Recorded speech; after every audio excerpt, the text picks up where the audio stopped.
Welcome to Ethan's Revenge. My wife left me during her girls' trip and returned wearing another man's ring. She texted me from Cancun at 2:13 a.m. I'm not coming back. I met someone younger. He proposed. By the time I finished reading, she'd already drained our joint account. My name is Michael Caldwell. I'm 37. I run a small HVAC company outside Fort Worth. It's not glamorous, but it's mine. I work with my hands. I show up early, and I don't quit. I married Kendra 8 years ago. No kids. No drama. No reason to expect anything like this. At least, not until it was already too late. When she said she was going on a Healing Girls trip for her best friend's birthday, I didn't blink. She'd done it before: Arizona, Tulum, Napa Valley. She came back with photos, crystals, and new playlists. This time, it was Cancun. Yoga, sand, emotional reset, as she put it. She booked it using my airline miles. I drove her to the airport myself. She kissed me on the cheek, not on the lips. I remember that now. She said, "Don't wait up." I laughed at the time. Thought it was a joke. It wasn't. The message hit me hard. Not just the words, the way she said them. Like she was canceling a gym membership. You deserve to know. I met someone. This wasn't planned, but I feel something. I need to follow it. 3 sentences. No emotion. No apology. Just a one-way ticket to a new life, but with my money. I opened our banking app. Our savings account had $76,248.14 the day before. Now, $3.11. Gone. Transferred. One wire, 2 hours before she hit send. She didn't just leave me. She emptied me. And she thought I'd sit with that. I sat in silence for maybe 20 minutes. No yelling. No punching walls. No calls to friends. That's not my way. Instead, I opened a notebook and made a list. Lock shared accounts. Freeze joint credit cards. Call Jacob, lawyer. Change locks. Secure the business. Check cameras. Review prenup. Clause 4B. Kendra never cared for paperwork. She signed our prenup in a coffee shop, barely reading past the second paragraph. I remember her saying, "We'll never need this." She was wrong. At 3:07 a.m., she sent another message. "This doesn't have to be ugly. Let's be adults." I didn't answer. Instead, I pulled up our home security feed. The Nest Cam in the living room was still online. Max, our dog, was asleep on the couch, curled up in my hoodie. I stared at the screen, and I knew one thing. She thought she'd walked away clean, but she left prints. Everywhere. And I was already following them. She drained the money. I let her. Because I already moved what mattered. 3 months before Cancun, she started pulling away. Quietly, but consistently. Stopped asking how my day was. Started staying late at Pilates. Started locking her phone, changing passcodes. I didn't accuse her. Didn't follow her. I paid attention. She thought I was just trusting. Truth was, I was watching. So I moved the business account to a private bank. Opened under the LLC. Different branch. Different name. She didn't even notice. I also removed her as co-signer on the fuel card, the office lease, the truck. She thought she'd come back from vacation and keep using what I built. But all she had left was sand in her luggage and a ring from some shirtless stranger. At 9 a.m., I walked into the bank where she transferred our savings. Asked to see the branch manager. Brought documents. Court-certified prenup. Proof of business ownership. List of unauthorized transactions. "I'm sorry, Mr. Caldwell," the manager said, looking pale. "This is above me now." "Good," I said. "That means you'll escalate it." He nodded fast. By noon, Jacob had filed for an emergency financial freeze. Motion was approved by 3:17 p.m. The money she moved? Frozen. It couldn't be spent. Couldn't be withdrawn. Couldn't even be seen without a subpoena. She still had the ring, but the account was already a tomb. At 4:11 p.m., she called. First time since the breakup text. I let it ring out. Then came the message. "Mike, I'm stuck. My cards aren't working. Hotel says you're listed as the primary. What's going on? What's going on? You tried to rob a man while he was still standing in the house."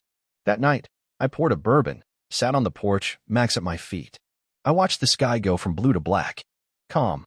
My phone buzzed again. "This isn't funny anymore. I'm in a foreign country, Mike. You're being cruel." I put the phone face down. Cruel? Cruel is leaving someone by text message from another country and clearing out every dime they ever saved. Cruel as watching them build you a life and then selling it for a beach hookup and a new last name. The world thinks revenge is rage. Screaming, slashing tires, flipping tables. But real revenge is this. Stillness, strategy, and silence. She had no idea I was just getting started. The hotel called me directly the next morning. Mr. Caldwell, we're reaching out due to a payment issue. The guest listed as Kendra Caldwell attempted to charge a spa balance. Both cards declined. I sipped my coffee. She has 24 hours to resolve it, I said. She's no longer authorized to use anything under my name. She said you'd take care of it, the woman replied carefully. She was mistaken. I ended the call and turned off my phone. Let her figure it out. At 10:24 a.m., she emailed. Subject: urgent. Mike, the hotel is threatening to involve the authorities. Please respond. I didn't. She wanted a new life. Let her start it in the lobby of a 5-star resort with no wallet and no clue how to survive without someone footing the bill.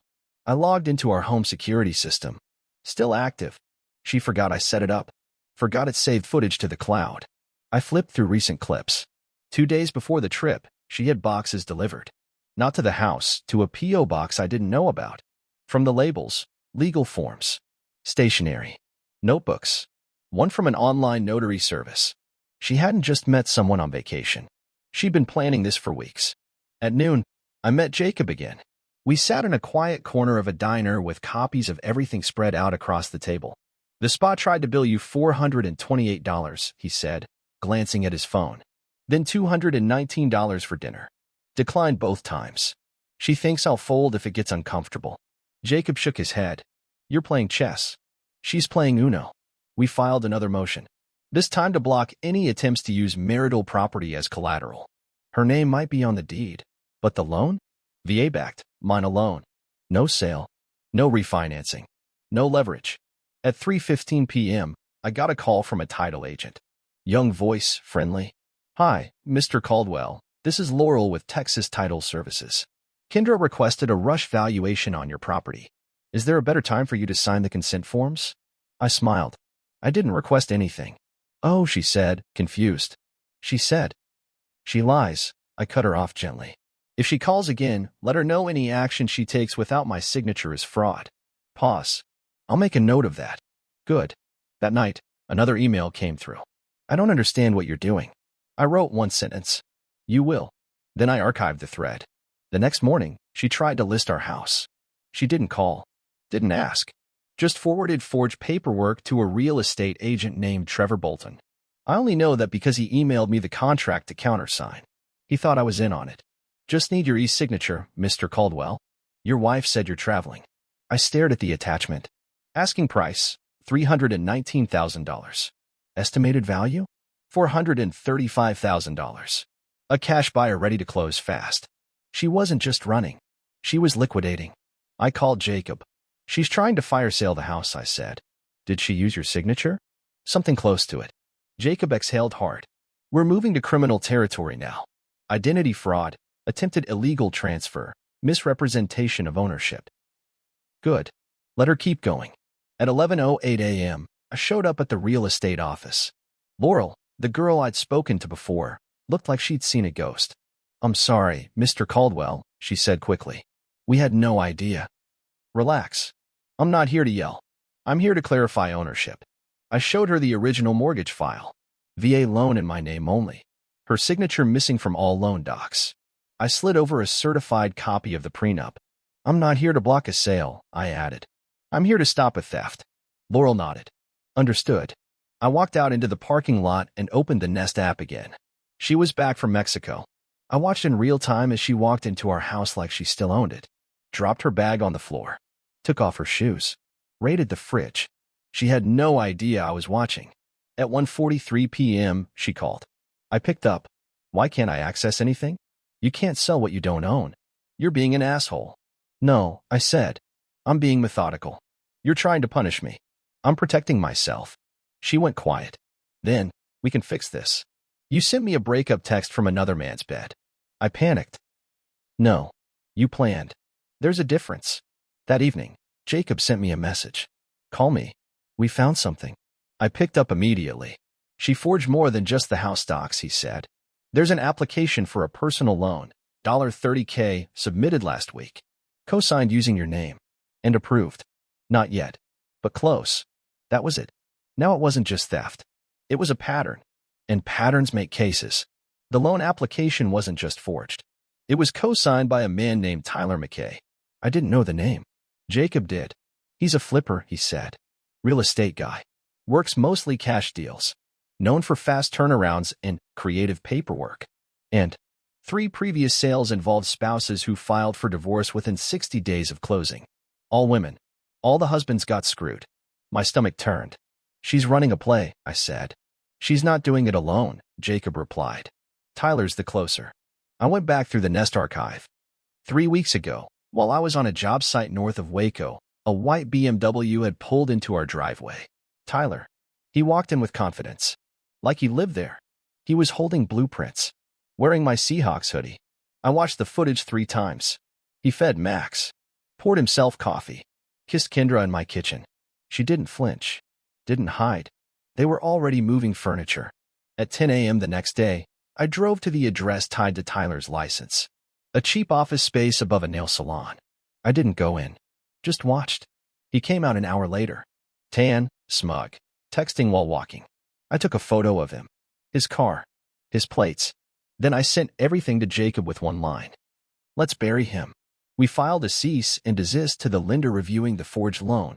Attached were images of my real signature, a notarized affidavit, and a copy of the prenup. They froze the process immediately. By noon, we'd also alerted the title office, the county clerk, and the Texas Real Estate Commission. Kendra's house flip wasn't just blocked. It was now part of an open investigation. At 3:42 p.m., she showed up at my office. Unannounced. She walked in like she still had the right. I want to talk, she said. I don't. You're trying to destroy me. No, I said. You're doing that yourself. I'm just keeping receipts. She looked around. You changed the locks. I changed everything. You're not the man I married. I never was, I said. That man trusted you. She opened her mouth to speak. I raised a hand. Don't. Not here. Not in front of people I actually respect. She left without another word. That night, Max and I sat by the fire pit. The stars were out. Quiet. Then my phone buzzed. Jacob. Got something. Tyler and Kendra co-signed 3 other quick flips. Same pattern. 2 other husbands already lawyered up. This wasn't a betrayal. It was a business model. The first guy's name was Daniel Reese. Divorced last year. Lost his house in a quick sale his ex set up while he was out of state on military assignment. The second was Aaron Wilkes. Same story. Wife filed. Claimed she needed liquidity. The buyer? Tyler McKay. Jacob got them both on a call. I listened quietly as they described the exact same pattern. Emotional exit, fast real estate deal, bank account cleared, boyfriend introduced later. One difference? Neither of them had proof. No cameras. No signed prenups. No paper trail. That's where I was different. This is organized, Jacob said. It's not just adultery. It's asset stripping.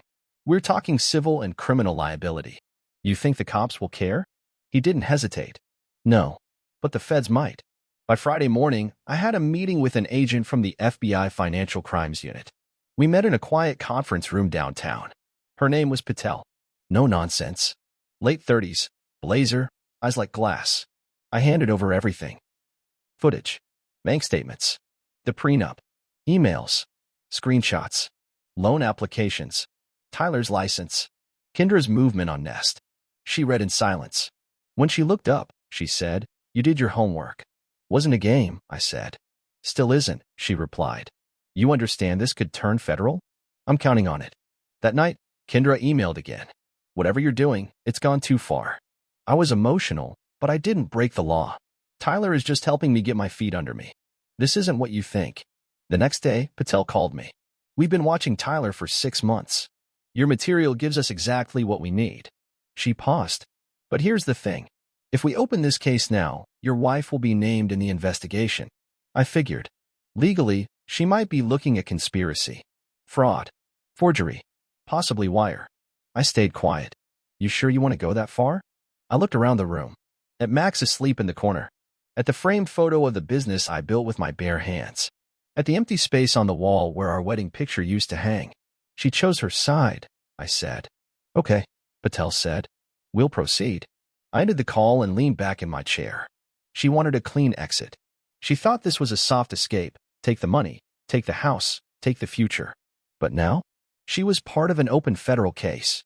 And there's no flight upgrade that gets you out of that. At 9:12 a.m., I got a call from Patel. FBI agents executed a search warrant on Tyler's office this morning. Anything? I asked. Plenty. Fake loan apps. Draft contracts. Handwritten notes tied to multiple spouses. Kendra's name came up twice. I said nothing. She's not under arrest, Patel added, but we're freezing her assets. We flagged her accounts for suspicious movement. What about the money she took from me? Half still untouched. Sitting in a separate account. We can't release it to you yet, but she can't touch it either. Good. By 11 a.m., Jacob served her with a formal demand for financial restitution and a court-issued temporary restraining order on property access. That meant no touching the house, no trying to sell, no removing items, not even a lampshade, without written consent. At 1:06 p.m., she showed up. Not at my house. At the shop, where my crew was working, where my name is on the trucks, the contracts, the sweat on every pipe. She walked in like she belonged. Mike, she said, voice cracking, can we talk?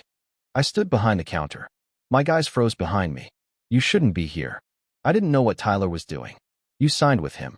He said it was legal. You forged my signature. Her lip trembled. She dropped her voice. You're trying to destroy me. No, I said, calm and cold. You did that the moment you chose him. That night, she called. I didn't answer. Then came the voicemail. I just wanted something different. I never planned to hurt you. She still didn't get it. This wasn't about hurt. This was about theft. Calculated, executed, and almost clean. Almost. 2 days later, Tyler was arrested.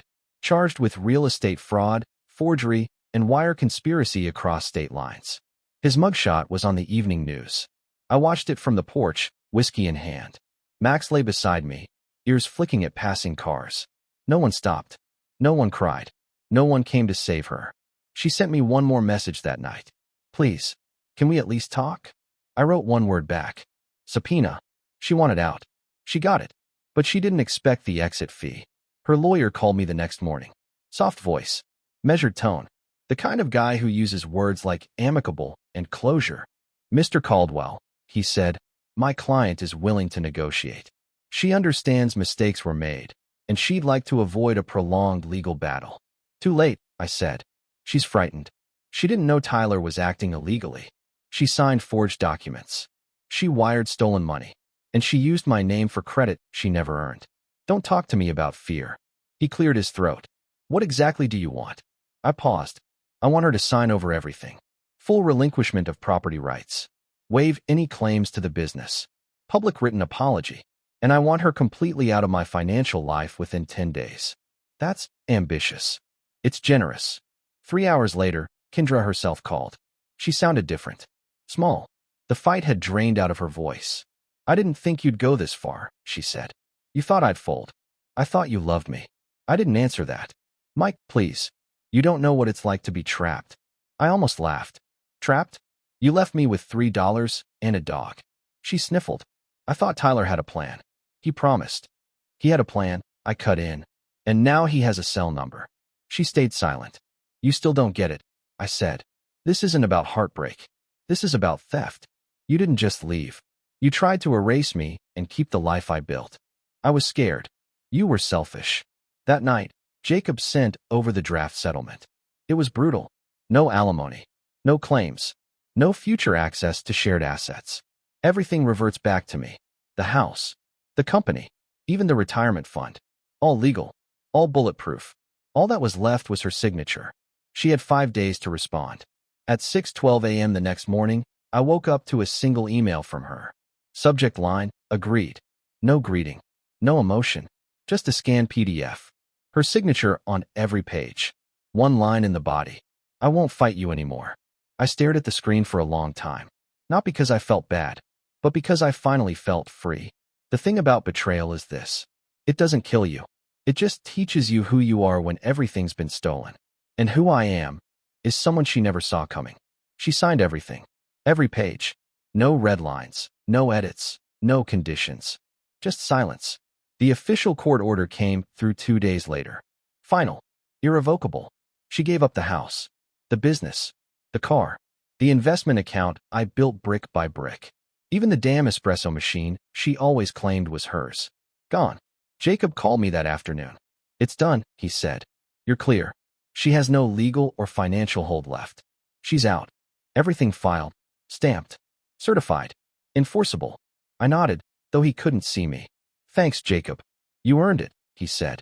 Then, quietly, you handled this like a surgeon. I didn't throw a party. Didn't post a quote about strength. Didn't call my friends and tell them how I won. I took Max for a walk. Cooked dinner. Slept for 9 hours straight for the first time in weeks. Peace doesn't scream. It whispers. 2 days later, a letter came. Not a text. Not an email. An actual letter. Handwritten. No return address, but the handwriting was hers. Inside was one page. Blue ink. Neat cursive. She wrote, I don't know who I became. I don't expect you to forgive me. I just needed you to know. I see it now. I ruined something good. I folded it once and put it in the drawer next to the prenup. Not because it mattered, but because keeping records is what kept me alive. Later that week, I stopped by the shop. My guys were working, radios on, the same rhythm as always. Only difference? It was mine again. Fully. Undisputed. No lingering access. No signatures to chase. No, what if left hanging in the air? Just work. Clean, honest, quiet work. That night, I sat on the porch, drink in hand, watching Max chase moths in the yard. I didn't feel victorious. I felt steady. Centered. I'd survived the worst kind of betrayal, the kind that pretends to love you while plotting your exit. And I didn't burn down her life. I just made sure she couldn't burn down mine. Some men scream to be heard. Others build silence so solid, the world has no choice but to listen. And now? She was gone. The money was back. The business was clean. All that remained was the clothes. Spring came fast that year. Texas spring doesn't ask permission, it just arrives. Blue sky, thick air, cut grass and diesel on the wind. The house was quiet. No more locked doors. No tension hiding in the hallway. Just Max's nails clicking on the floor, the hum of the fridge, and the kind of silence that feels earned. I kept the wedding album. Not for nostalgia. For record keeping. For truth. It stayed in the bottom drawer of the filing cabinet, under the settlement agreement and the bank affidavits. Because forgetting is easy, but remembering keeps your edges sharp. The day the refund hit, $37,433.15, the court-recovered portion of what she tried to steal. I didn't touch it. Didn't spend a dime. I moved it to a separate account and labeled it Lessons. Let it sit. Let it grow. A month passed. Then two. Her number popped up once. I let it ring. No voicemail. No second try. I heard she moved to Florida. Rumor said she's working for a brokerage firm, doing back-end paperwork. Not sales. Not front office. Paper. Quiet. Hidden. Fitting. Tyler took a plea deal. 5 years federal. No parole. His photo showed up in a real estate article, eyes bagged, orange jumpsuit, hairline pushed back by stress and consequence. I saved the headline. Didn't share it. I wasn't chasing applause. Just peace. Max turned 7. Still runs like a puppy, but with the soul of a war dog. He stuck by me the whole time. Never flinched. Never judged. You can learn a lot from a dog. Especially loyalty. Jacob stopped by the shop last Friday. Dropped off the final deed paperwork. It's yours, he said. Free and clear. No clouds. No footnotes. We didn't shake hands. He just nodded. I nodded back. Sometimes that's all men need. That night, I locked the shop, drove home, grilled a steak, and watched the sunset from the same porch where I first read her goodbye text. I remember the words. I remember the timestamp. But I don't remember the hurt. Because it's gone. Burned out of me. Replaced with stillness. They say revenge is best served cold. But I don't think this was revenge. This was survival. Dignified. Quiet. Final. And if she ever wonders how I made it through, she'll know the answer. Because I was never the man who begged. I was the one who kept the receipts. If you're into stories where men don't break, they calculate, rebuild, and win quietly, hit subscribe. No drama. No begging. Just power reclaimed.